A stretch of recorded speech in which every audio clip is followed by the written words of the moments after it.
கர்த்தருடைய பரிசுத்த நாமத்துக்கு மகிமை உண்டாவதாக. இந்த நாளில் நாங்கள் மறுபடியுமாக பியூஹார்ட் சேனலின் ஊடாக ஒரு தேவ செய்தியோடு உங்களை சந்திப்பதில் மிக்க மகிழ்ச்சி அடைகின்றேன். இது பரிசுத்த ஆவியானவரும் கிறிஸ்துவும் அப்போஸ்தலர்களும் என்கின்றதான தொடர் நாளில் நாங்கள் சந்திக்கின்றோம். இதில் உள்ள தலைப்பு மண்ணுக்குள் ஜீவன் என்கின்ற தலைப்போடு நாங்கள் தொடர்ந்து இந்த சத்தியங்களை தியானிக்கலாம். இன்றைக்கி நாங்கள் தியானிக்க போகிற வசனங்கள், இதில் முதலாவது 2 கொரிந்தியர் 4:7 நாங்கள் பார்க்குற நேரம், இந்த மகத்துவமுள்ள வல்லமை எங்களால் உண்டாயிராமல் தேவனால் உண்டாயிருக்கிறதென்று விளங்கும்படி இந்த பொக்கிஷத்தை மண்பாண்டங்களில் பெற்றிருக்கிறோம் என்று பவுல் சொல்கிறாரு.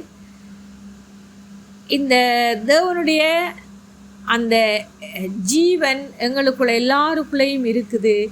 அது உண்மைக்கும் அது பொக்கிஷம். இந்த பொக்கிஷத்தை தேவன் எங்களுக்குள்ளே வச்சிருக்கிற பொக்கிஷம் அது மகத்துவம் உள்ளதுன்றதை பவுல் அறிகிறாரு.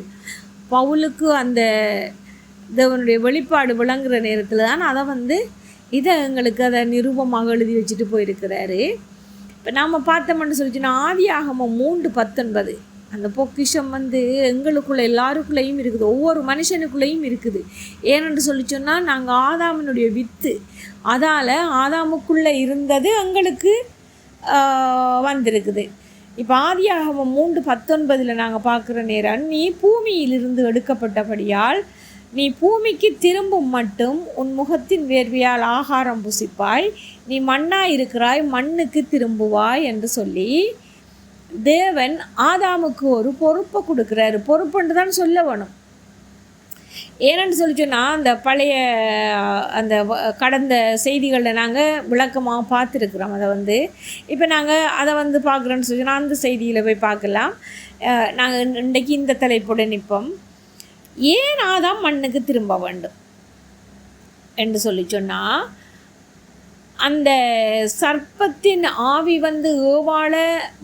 ஏவாளை வஞ்சிக்கிற நேரத்தில் தேவன் வாராரு. தேவன் இவங்களை கூப்பிட்ற நேரத்தில் தானே அவங்க ஒளிஞ்சு கொள்கிறாங்க. அப்போ தான் தேவன் கூப்பிட்டு இந்த 3 பேருக்கும் 3 விதமான காரியங்களை தேவன் சொல்கிறாரு. சர்ப்பத்தின் அதை அந்த செய்தியில் இருக்குது, அது தேவையில்லை நமக்கு. இப்போ தேவை ஆதாமினுடைய செய்தி. அதில் ஆதாமுக்கு கொடுக்கப்பட்டது ஒரு பொறுப்பு. என்னென்னு சொல்லிச்சுன்னா, அதுதான் நீ மண்ணாக இருக்கிறாய், மண்ணுக்கு திரும்புவாய். ஏன் ஆதாம் மண்ணுக்கு திரும்ப வேணும், ஏன் தேவன் அப்படி சொன்னார் என்று சொன்னால் நமக்கு எல்லாருக்கும் தெரியும். எல்லாம் அந்த மற்ற பகுதிகளில் இருக்குது. ஆதாம் பரிபூரணமான தேவனுடைய ஆவியோட அவர் அவர்கிட்ட ஆவி பரிபூர்ணமாக இருந்தது. அப்போ அவரில் இருந்து சரிபாதி தானே ஏவாள். அவர் எலும்பில் உருவாக்கப்பட்டபடியாக ஆதாமினுடைய சரிபாதி அதெல்லாம் நாம் இந்த சரிபாதியான செய்திகளையெல்லாம் நிறைய தியானிக்கலாம். ஆண்டவருக்கு சித்தமானால் தொடர்ந்தும் நாங்கள் ஒவ்வொரு சத்தியங்களை நாங்கள் தியானிக்கிறதுக்கு பரிசுத்த ஆவியானவர் நிச்சயமாக உதவி செய்வார்ன்னு சொல்லி நான் விசுவாசிக்கிறேன். அப்போ அதெல்லாம் அந்த சத்தியங்களை நாங்கள் தொடர்ந்து பார்க்கலாம். இப்போ நாங்கள் இந்த தொடரில் நிற்கிறோம். இப்போ அவங்க ஒரே மாமிசமாக இருக்கிறாங்க, அதாவது சரி பாதி. ஆதாம் எப்படியோ, ஆதாமுக்கு எப்படி பூரணமான பரிசுத்தாவியை கொடுத்தாரோ, அவரிலிருந்து பிரிஞ்சோடைய இவக்கும் அதே இதுதான், அதே பரிசுத்தாவியானது. ஆனால் இவ வஞ்சிக்கப்படுறா. ஏன் வஞ்சிக்கப்படுறான்னு சொன்னால், இவாக்கு இந்த கற்பம் தரிக்கிற அந்த தன்மை இவக்குள்ள இருக்கிறபடியா. அப்போ அங்கே ஆதாமிலிருந்து தான் அவள் உருவாகிறா. ஆனால் தேவனுடைய நியதி இப்படித்தான் இருக்குது. அப்போ இங்கே ஏவாளை சர்ப்பம் வஞ்சிக்குது. சரியோ? இப்போ நாங்கள் அதுக்கு அடுத்ததாக அந்த 2 பேரும் அந்த ஒரே மாமிசமாக இருப்பார்கள் என்றதை கொஞ்சம் பார்த்துட்டு வருவோம்.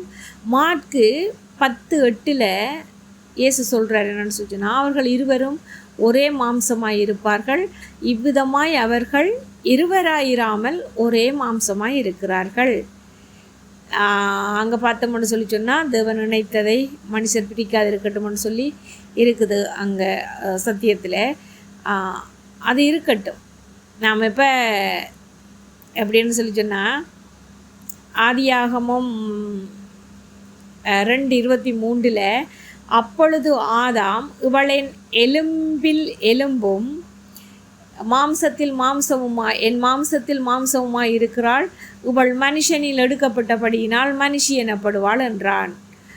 இதன் நிமித்தம் அடுத்த வசனம், இதன் நிமித்தம் ஆதியாகம் 2:24 இதன் நிமித்தம் புருஷன் தன் தகப்பனையும் தன் தாயையும் விட்டு தன் மனைவியோடே இசைந்திருப்பான், அவர்கள் ஒரே மாம்சமாய் இருப்பார்கள். இது கணவன் மனைவி என்று சொல்லி சொன்னாலும் நாங்கள் சத்தியத்தின் ஊடாக பார்க்கிற நேரத்தில் தேவன் நமக்கு மணவாளன், நாம் அவருக்கு பரிசுத்த கன்னிகைகள், மணவாட்டிகள்.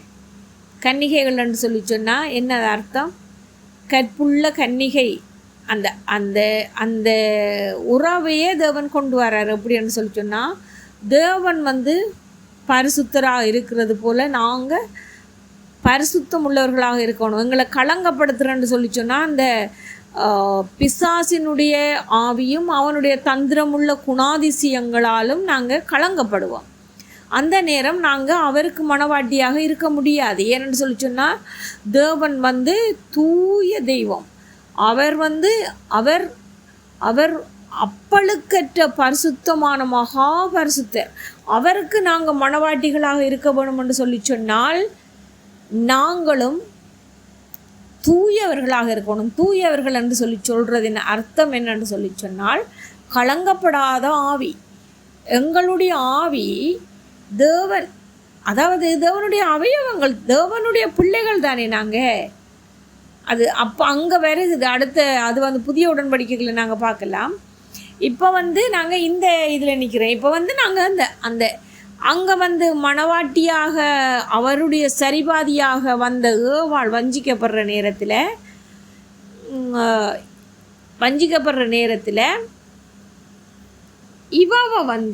இவ அவருடைய அவயவம் தானே, இவ மீட்க வேணும்.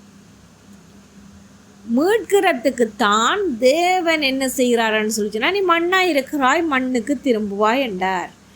அப்போ அந்த மண்ணுக்கு திரும்புகிற ஏன்னு சொல்லி சொன்னால் இவாவை மீட்டெடுக்க வேணும், ஏவாளை மீட்டெடுக்க வேணும். ஏவாள் மாமிசத்தில் பரிசுத்தாவியினால் பிள்ளைகளை பெற வேண்டிய ஏவாள் அவன் என்ன செய்கிறான்னு சொல்லி சொன்னால் மாமிசத்தில் இனி பிள்ளைகளை பெற முடியும். தேவனுக்கு அந்த உறவு துண்டிக்கப்பட்டுட்டது. நமக்கு தெரியும், அவங்க 2 பேரும் ஒளிஞ்சு கொள்கிற என்னன்னு சொல்லி சொன்னால் அந்த சம்பவம் அவங்க அந்த வெக்கப்பட்ட தன்மை, வெக்கப்படுற தன்மையே களங்கமுள்ள ஆவி. அங்கே பிசாசுக்கு கீழ்ப்படிஞ்ச அவன் சொல்லுக்கு கீழ்ப்படிஞ்சதால் அவங்க களங்கமுள்ள பரிசுத்தம் இல்லாதவர்களை என்ற நிலைக்கு வந்ததால் தான் அவங்களுக்குள்ள தங்களுக்கே தெரியுது தாங்க நிர்வாணிகள் உண்டு. அப்போ நிர்வாணின்னு சொல்லிச்சுன்னா தேவனுக்கு முன்னால் நிற்க முடியாது அவங்களால. ஏனெண்டா இங்கே ஒரு பிசாசுக்கு பிசாசினுடைய வார்த்தைக்கு இவங்க சுயமெடுத்ததால் அவங்க வஞ்சிக்கப்படுறாங்க.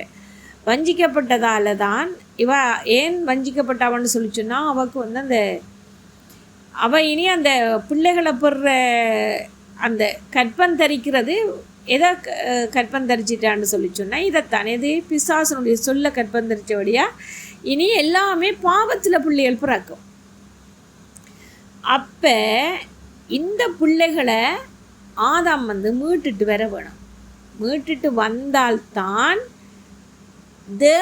தேவனுடைய திட்டத்தை நிறைவேற்ற முடியும். ஏனென்று சொல்லி சொன்னால் இவங்க முதல் மாமிசத்தை அதாவது அறிஞ்சிட்டாங்க. இங்கே பிசாசு, இந்த உலகத்தில் இருக்கிற பிசாசு என்றது அந்த வஞ்ச அதாவது என்னன்னு சொல்கிறது, அதை அந்த வஞ்சிக்கப்பட்ட தன்மை இது இன்னது என்றதை அறிஞ்சிட்டாங்க. தீமை இன்னதுன்றதை, அதாவது நன்மை தீமை அறியாதவர்களாகத்தான் அவங்க தேவன் பரிபூர்ணமாக அவங்கள படைச்சி அவங்கள அதை அனுப்புகிற நேரத்தில் அவங்க தீமை இருக்குதுன்றதை சொல்லி கொடுக்குறாரு தேவன். அதாவது இதை செய்ய வேணாம்னு சொல்கிறாரு. செய்ய வேணாம்னு சொல்கிறது அவங்க செய்துட்டாங்க. செய்தால்தான் அதில் தன்மை விளங்கும் அவங்களுக்கு. அதால் இப்போ அவங்களுக்கு என்ன, நெருப்பு சுடுமென்று சொல்கிறத விட சூடு வாங்கிட்டாங்க. சூடு வாங்கினா அவங்களுக்கு இப்போ தெரியும் இந்த பூமியில் இப்படி ஒன்று இருக்குதுன்னு சொல்லி. அதாவது இந்த பிசாசினுடைய ஆவி, தந்திரம் உள்ள சர்ப்பத்தின் ஆவி இங்கே பூமியில் இந்த பூமியில் இருக்குது, இந்த உலகத்தில் இருக்குதுன்றதை இப்போ அறிஞ்சிட்டாங்க. இப்போ அவருடைய அவயவமான ஏவாள் பெறுற பிள்ளைகள் முழுவதும் பாவத்தில் பிறக்குது.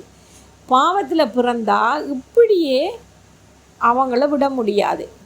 இனி அவங்கள மீட்டெடுத்துட்டு வர வேணும்.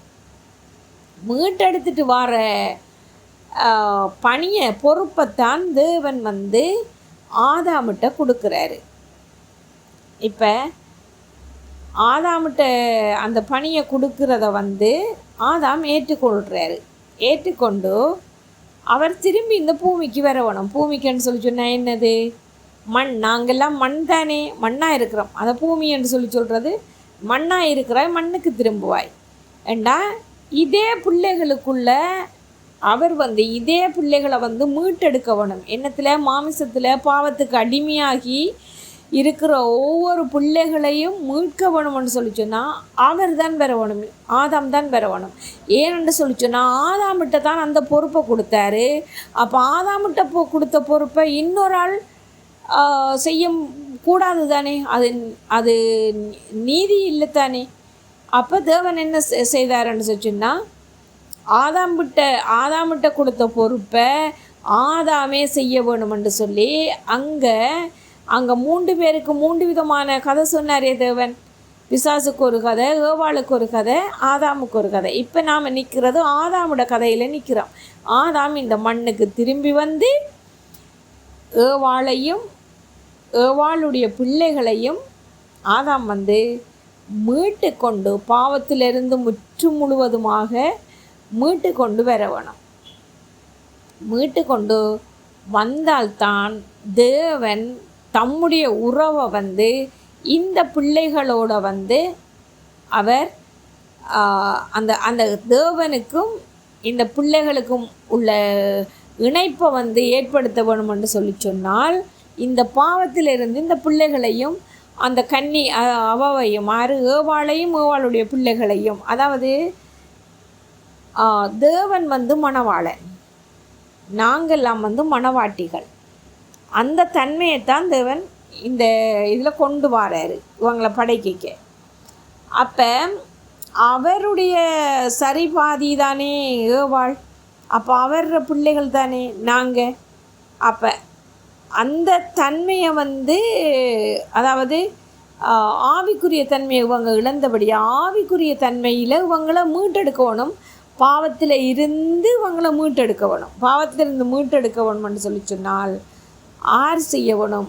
ஆதாம் தான் அதை செய்ய வேணும். ஆதாமுக்கு அங்கேயே கொடுத்துட்டார் அந்த பொறுப்பை. அந்த பொறுப்பை கொடுத்தா அதை ஆதாம் நிறைவேற்ற வேணும். அந்த இப்போ எப்படின்னு சொல்லி சொன்னால், ஆதாமுக்கு இந்த பொறுப்பு கொடுக்கப்பட்ட சம்பவத்தை நாங்கள் இந்த தொடரில் நாங்கள் பார்த்தோம். இனி ஆதாம்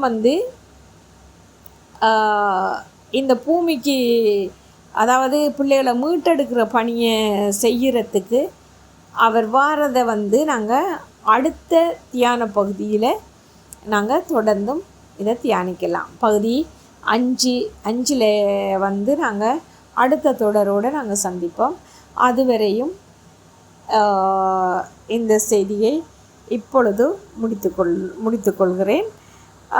தொடர்ந்தும் அடுத்த செய்தியினூடாக உங்களை சந்திக்கும் வரை உங்களிடமிருந்து விடைபெறுகிறேன். உங்கள் சகோதரி எப்சிபா. நன்றி, வணக்கம்.